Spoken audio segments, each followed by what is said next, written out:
دوسرا عمل تدبر کا ہے قرآن کا، کہ ہم فکر کریں، جتنا موقع مل رہا ہے ایک آیت کے بارے میں سوچیں، کتنی بہترین ہے۔ بعض اوقات انسان تلاوت قرآن پڑھتا ہے، خدا کلام کر رہا ہے اپنے بندے سے، گفتگو کر رہا ہے، آیات ایسی آ جاتی ہے کہ انسان کی زندگی بالکل ایسا لگتا ہے کہ خدا اسی سے ہی بات کر رہا تھا۔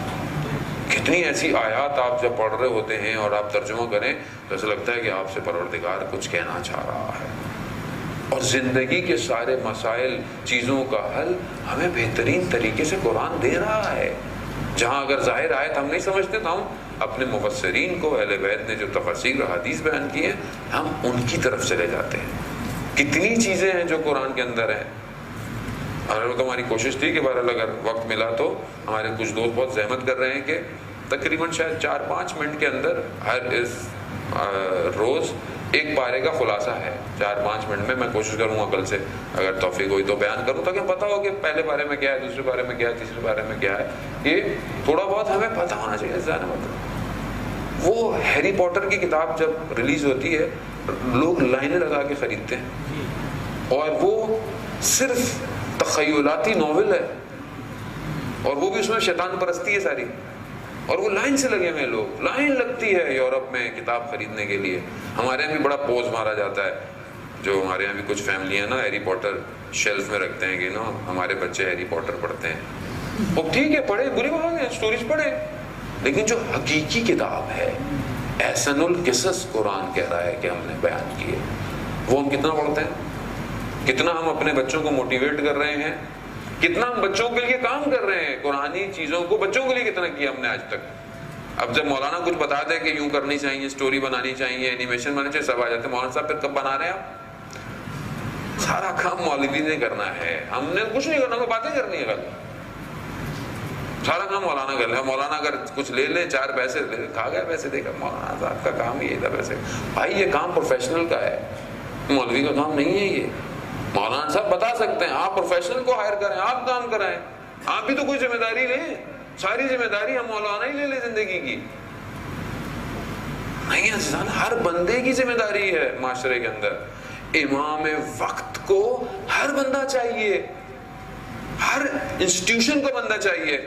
اب آپ بولے میں تو مثلا نارمل سا آدمی ہوں، میرا کیا کام ہے امام، میں امام کی کیسے؟ وہ دیکھیں تہران میں موچی تھا کہ جس سے وقت کے امام نے یہ کہا کہ اگر میں تمہیں ملنے نہ آؤں ہر ہفتے تو کیا ہوگا۔ موچی تھا، کہتا ہے مولا میں مر جاؤں گا۔ امام فرماتے ہیں کہ میں جانتا ہوں اسی لیے ہر ہفتے ملنے آتا ہوں۔ موچی تھا، ایک موچی اس مقام پہ پہنچ سکتا ہے، تو ہم کیوں مایوس ہیں کہ ہم امام کے کوئی کام نہیں آ سکتے؟ عزیزان، جمعے کا دن ہے، ظہور کا متوقع دن ہے، کتنا میں پریشان ہوں وقت کے امام کے لیے۔ پروردگار سے حضرت موسیٰ نبی صلی اللہ علیہ وسلم جو ہے وہ فرماتے ہیں کہ پروردگار میں تجھ سے گفتگو کرتا ہوں، تجھ سے کلیم اللہ یعنی اللہ سے کلام گفتگو، تو کیا کوئی اور بھی گفتگو کرے گا؟ تو پروردگار نے کہا ہاں، ایک ایسی امت ہوگی موسیٰ کہ تم جو مجھ سے گفتگو کرتے ہو تو میرے اور تمہارے درمیان میں 70 حجابات ہیں، 70 حجاب ہیں جب تم مجھ سے گفتگو، لیکن ایک امت ایسی ہوگی کہ وہ افطار کے وقت میرے اور اس کے درمیان میں کوئی حجاب نہیں ہوگا، اور وہ جو بھی دعا مانگے گے۔ کتنا بہترین موقع ہے، کتنی بڑی اپرچونٹی ہے کہ جہاں حضرت موسیٰ نہیں پہنچ پا رہے ہیں وہاں پر اس امت کا روزے دار پہنچ رہا ہے۔ مگر ہم اس وقت کیا کر رہے ہوتے ہیں؟ جتنی جلدی مل جائے، جتنا زیادہ کھا لیں۔ کھانا ساری زندگی کھانا ہے، اصل تو یہ مانوی کھانے ہیں، یہ کون کھائے گا؟ یہ نہیں ملنے پھر کہیں۔ کیا میں نے اس وقت، آج 12 دوسرا روزہ تھا، انشاءاللہ آئندہ روزے باقی ہیں ابھی، کیا میں اس وقت ظہور کی دعا مانگ رہا ہوں کہ نہیں مانگ رہا؟ پہلی دعا ہماری ظہور امام کی ہونی چاہیے۔ کیوں؟ جب تک میری ساری دعاؤں، خواہشات، میری پرائرٹیز سب کچھ پر اگر وقت کا امام امپورٹنٹ ہوگا تو میں پھر کامیاب ہوں، ورنہ میں کامیاب نہیں۔ آپ کو بولا جائے جیسے فیری ٹیل میں ہوتا تھا نا کہ 3 دعائیں مانگو قبول ہو جائیں گی، تو میں پہلی کیا مانگوں؟ آپ اپنے آپ سے دل میں پوچھیں، میں آپ سے کیا، میں آپ کے سامنے تقدس بھی تو نہیں کر سکتا کہ میں آپ کے سامنے بیٹھا ہوں، تو نہیں، آپ اپنے آپ سے پوچھیں۔ بولا آپ گھر مانگیں گے، گاڑی مانگیں گے، یا کوئی بہت بڑی نوکری مانگیں گے، یا بولیں گے یہ میرا کام ہو جائے وہ، لیکن میں انڈیویجول، میری ساری پریشانیاں فردی ہیں، لیکن ظہور کا ہو جانا عالم کی پریشانیوں کو ختم کرے گا۔ یہاں خود غرضی نہیں ہونی چاہیے۔ کربلا کو ماننے والے خود غرض نہیں ہے، کربلا سیکریفائس ہے، قربانی ہے، اثار ہے۔ کربلا وہ راستہ دکھا رہا ہے کہ تمہیں اپنا کچھ نہیں، سب اللہ کا، سب خدا کا۔ جو امام ہے اس کے گرد گھومتے رہو، اور امام کے گرد کربلا والوں نے گھوم کر دکھایا، تیر کھا لیے، سب کھا لیے، مگر امام کو تیر نہیں لگنے دیے جب تک زندہ تھے۔ یہ کمال ہے۔ ساری زندگی اگر ہم اس درخواست کو سنتے رہیں اور اپنے وقت کے امام کے اوپر قربان نہ ہو پائیں تو پھر ہم کیا کر رہے ہیں؟ عزیزان محترم، آغا پناہیان کے جو بہت بڑے اسکالر ہیں ایران کے، وہ کہتے ہیں کہ ہم یہ دعا کرتے ہیں کہ امام سے ظہور ہو جائے، امام کی زیارت ہو جائے، امام آ جائے، تو وہ کہتے ہیں مطلب امام کو دیکھ لیا، یعنی دیکھنا ہے امام کو، یعنی آپ سمجھتے ہیں امام کو میں دیکھ لوں، امام کو میری زیارت ہو جائے، میں امام کو مل لوں، یعنی پھر کیا ہوگا؟ پھر آپ اپنے گھر چلے جائیں گے، آپ یعنی کیا کریں گے؟ آپ بولیں گے نہیں اچھا مولا میں نے آپ کو بس دیکھنا تھا، میں اب گھر جا رہا ہوں، میرے اپنے بہت سارے کام ہیں، میرا بزنس ہے، میرا اسکول ہے، میری یونیورسٹی ہے۔ یہ کریں گے؟ یا وہ کریں گے جو حضرت عقیل کے بھائیوں نے، حضرت مسلم کے بھائیوں نے شب عاشورہ کہا تھا، جب مولا نے کہا کہ چلے جاؤ، تو کہا مولا 70 دفعہ مارا جائے، 70 دفعہ زندہ کیا جائے، ماں ترکتو کا یا حسین، آپ کو نہیں چھوڑیں گے ہم، آپ کے بغیر خاک ہو ایسی زندگی پر جو آپ کے بغیر ہے۔ تو کیا ہم ریڈی ہیں امام زمانہ کے لیے کہ امام آ جائیں تو ہم امام کو دیکھ کے واپس چلے جائیں گے؟ جبکہ دعائے ندوہ میں پڑھتے ہیں کہ امام آئیں گے، ہم امام کے گرد گھومیں گے جب تک امام کامیاب نہیں ہو جاتے۔ کامیابی یعنی ظاہری کامیابی، یعنی جو ان کی حکومت ہے، جب تک وہ نہیں ہے میں امام کو کیسے چھوڑ کے جاؤں گا؟ یعنی میں جاؤں گا میرے بچے رو رہے ہیں، میرا گھر رو رہا ہے مولا۔ تو کربلا میں بھی تو ایسے واقعات پیش آئے تھے، جو اپنے گھر و خانوادے کے لیے گئے تو واپس نہیں آئے، پھر وہ کربلا آنے والے آئے، حبیب ابن مظاہر آئے، زہیر ابن کہن آیا، اپنے گھر کو چھوڑ کر آئے۔ کیا میں یہ جو تقوی پرہیزگاری، یہ روزے کس لیے ہیں عزیزان محترم؟ کتنا ثواب کہاں لے کے جائیں گے؟ جنت میں جائیں گے تو ثواب ملے گا نا۔ آپ اپنے ایک کارڈ میں، ویزا کارڈ میں یا کریڈٹ کارڈ میں یا کسی ڈیبٹ کارڈ میں جو پیسے ڈالتے ہیں کہ میں فلانی جگہ جاؤں گا، کارڈ یوز کروں گا، لیکن وہاں اگر کارڈ کی مشین ہی نہیں ہے تو کیا کریں گے آپ؟ اس کو کارڈ کہاں سویپ کریں گے؟ کارڈ اپنا، مشین ہی نہیں ہے وہاں پہ، تو آپ کارڈ میں جتنے پیسے ڈالتے رہے وہ بیکار ہے آپ کے لیے۔ تو جس جنت کی تمنا میں ثواب کما رہے ہیں، اگر جنت میں جانے کا موقع ہی نہیں ملا تو کہاں لے کے جائیں گے ثواب؟ اور جنت جب تک نہیں ملنی جب تک سردار جنت راضی نہ ہو، اور جب تک حسین کا بیٹا، حسین کا وارث زندہ ہے۔ عزیزان محترم، زندگی کی کوئی اور تمنا نہیں ہونی چاہیے۔ میں کیسے تمنائیں کر رہا ہوں اپنی زندگی میں وقت کے امام کے بغیر؟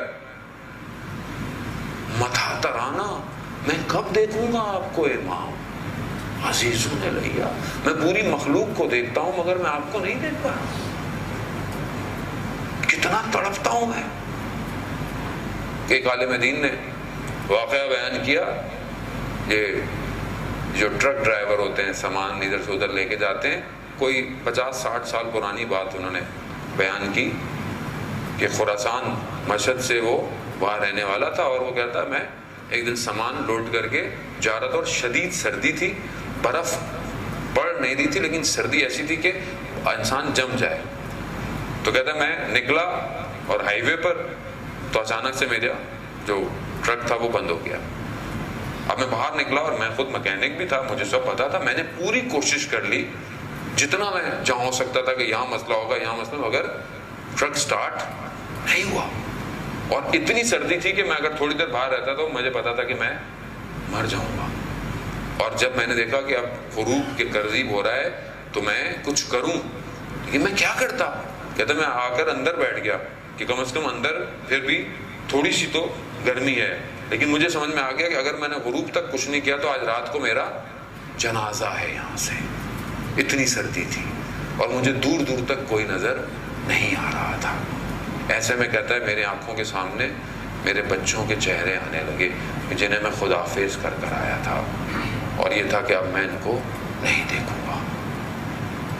اور اپنی بہت ساری چیزیں مجھے زندگی کی یاد، ہمارے ساتھ بھی ہوتا ہے زندگی میں، انسان کہیں نہ کہیں پھنستا ہے ایسی مشکل میں کہ جہاں اسے اپنے اعمال نظر آنا شروع ہو جاتے ہیں کہ یہ میری غلطی تھی، یہ میری کوتاہی تھی. تو کہتے ہیں اس وقت مجھے میرے اعمال آنا شروع ہو گئے. میں نماز کے معاملے میں کوتاہی کرتا تھا، کبھی رہ جاتی تھی، کبھی دیر سے پڑھتا تھا. یہ میرے اندر ایک برائی تھی. اور ایک اور برائی تھی جو میرے اندر تھی، اس کا وہ عالم دین نے بھی ذکر نہیں کیا، کہ یہ دو چیزیں میرے اندر کمزوریاں تھیں. تو میں نے وہیں پر وقت کے امام کو پکارا، یا امام زمان اغثنا، میری مدد کیجیے، میں آپ سے وعدہ کرتا ہوں میں آج کے بعد اپنا یہ گناہ چھوڑ دوں گا اور نماز اول وقت پڑھوں گا.